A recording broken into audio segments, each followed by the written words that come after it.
الرحيم هل أتى على الإنسان حين من الدهر لم يكن شيئا مذكورا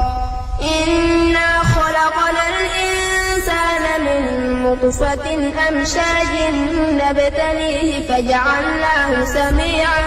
بصيرا إنا هديناه السبيل إما شاكرا وإما كفورا إنا أعتدنا للكافرين سلاسل وأغلالا وسعيرا إن الأبرار يشربون من كأس كان مزاجها كافورا عينا يشرب بها عباد الله يفجرونها تفجيرا يوفون بالنذر ويخافون يوما كان شره مستطيرا ويطعمون الطعام على حبه مسكينا ويتيما واسيرا إنما نطعمكم لوجه الله لا نريد منكم جزاء ولا شكورا إنا نخاف من ربنا يوما عبوسا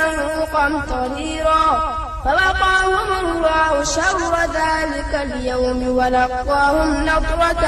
وسرورا وجزاؤهم بما صبروا جنة وحريرا متكئين فيها على الأرائك لا يرون فيها شمسا ولا زمهريرا ودانية عليهم ظلالها وذللت قطوفها تذليلا ويطاف عليهم بآنية من فضة وأكواب كانت قوارير من فضة قدروها تقديرا ويسقون فيها كأسا كان مزاجها زنجبيلا عينا فيها تسمى سلسبيلا ويطوف عليهم ولدان مخلدون إذا رأيتهم حسبتهم لؤلؤا منثورا وإذا رأيت ثم رأيت نعيما وملكا كبيرا عاليهم ثياب سندس خضر واستبرق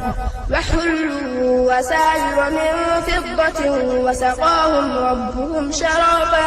طهورا إن هذا كان لكم جزاء وكان سعيكم مشكورا إنا نحن نزلنا عليك القرآن تنزيلا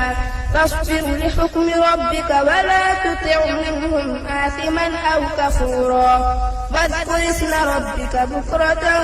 وأصيلا ومن الليل فاسجد له وسبحه ليلا طويلا إن هؤلاء يحبون العاجلة ويذرون وراءهم يوما ثقيلا نحن خلقناكم وشددنا أسرهم وإذا شئنا بدلنا